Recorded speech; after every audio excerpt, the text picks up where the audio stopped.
All right, in this episode, I want to look at how we can use Luminar 4.2 to work on portraits. So I'm going to do, in the first panel, the Essentials panel, I'm going to go over to AI Enhance, and I'm going to take a look at what that does for the photo. And it's generally going to add a bit of contrast and things like that. Okay, the next thing I'm going to do is go over to the Portrait Tools, and we'll try the AI Skin Enhancer. So first I'll just click this and I'll try to zoom in a bit. All right, in most cases it doesn't look like the skin has any real issues, but I'll try a small amount of AI Skin Enhancer. Then AI Portrait Enhancer. We're going to try Face Light just to see if it works on all the faces. And it is. It's detecting all the faces and it's making them brighter. So I'm going to add a little bit of face brightening. There's no red eye. Some eye enhancer. The eyes are a little far away. I don't know that we'll actually see any difference. So we'll do a little bit of that. Try dark circle remover. I can see some effects in the faces from this. So I am going to use the dark circle remover. I especially saw it in this girl's face and in his face. So that's good. Slim face, I don't want to change the size of their faces. Let's see, improve eyebrows. Nope, I'm not seeing anything important going on there. Lip saturation. That's changing the color in the whole photo.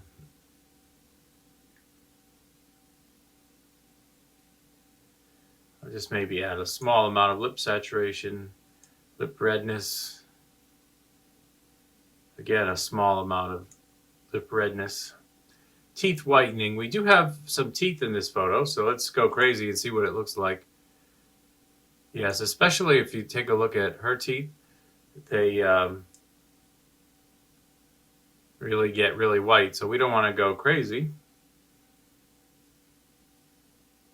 We'll just put a little bit of teeth whitening there. And that will be good for those adjustments. Let's see, can we see the before and after? Okay, this is the before and this is the after. You can see the faces have been lightened. The dark circles under the eyes have been removed.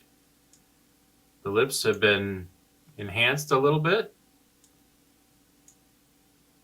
So overall, I do think that is a nice improvement. I'm going to next go up to the tools, to the erase tool. The client asked if this strand of hair could be moved because it's crossing with the other strand of hair. So I was thinking maybe I could erase it, although I was hoping that the strand of hair would look like it goes behind the girl, but because he's so close to her, I don't know if that effect will work. So I'm going to zoom in close, and I'm going to give it a shot anyway, but I'm not really expecting that to work. I think I'm going to have to find some other way to clone it and move it. Actually, maybe I can start cloning from here and sort of redirect it. I just don't know what strategy I want to use here. Let's see if I try erasing it. All right, not bad through the beginning part of the shirt. It got a little confused coming down through this area.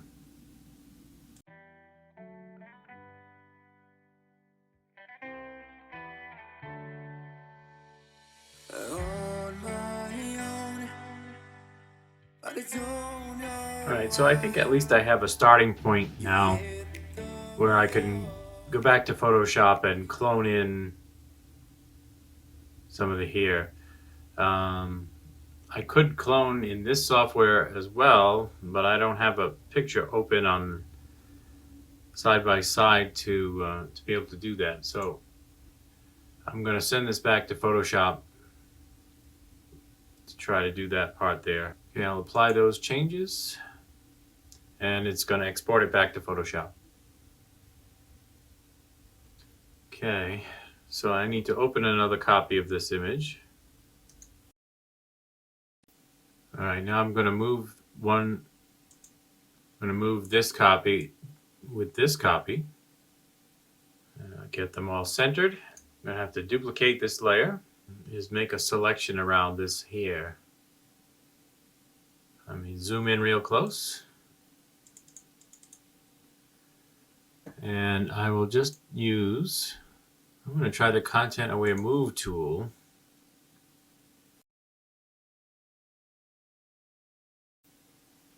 All right, now I have a piece of the hair. Now I can try to do things to it, like flip horizontal. And then I'm going to try and figure out how I can connect it. Maybe something just like that.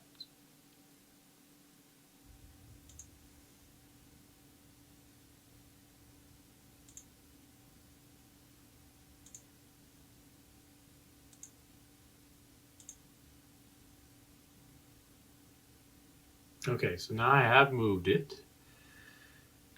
I'm going to hit Control T to transform it. And see if we can blend it in.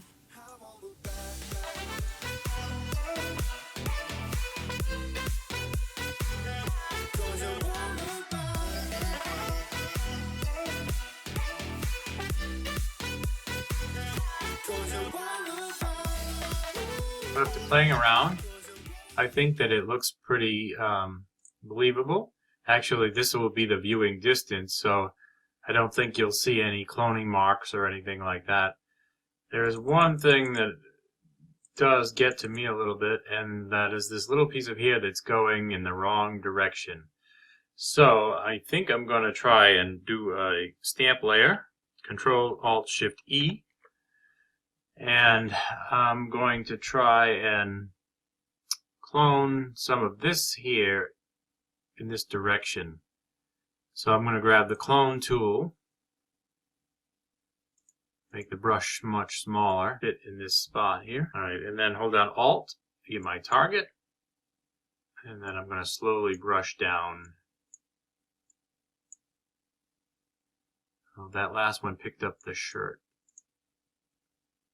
All right, so I'm going to have to try different target points.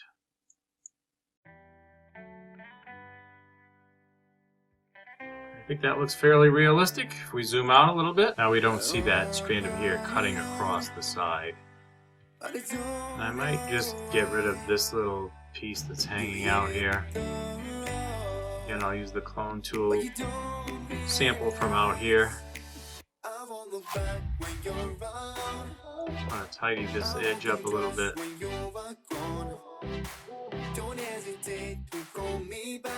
Now I'm going to zoom out. See how that looks. So I think I'm going to call that done. And I think it still looks like it's realistic until I think you have to get pretty close. And even then, I'm not seeing anything that's really looking terribly unrealistic. Maybe a little bit on this edge here, but I think from a normal distance in the normal print, you won't see that at all. I used Luminar to clone out a strip of hair, but I think I could have done it better right from the beginning with the Content Aware Move tool, and I wouldn't have had to go to different programs. But Luminar did make some nice adjustments to the photo overall, to the contrast and to the skin tones and all that kind of stuff that we did with the enhancement tools that were in Luminar. So it was worth going there. Anyway, now I'm just going to close this and it'll ask to save it and send it back to Lightroom. So again, this has been Gary D. Tonicourt with a little portrait retouch in Luminar and in Photoshop. See you next time.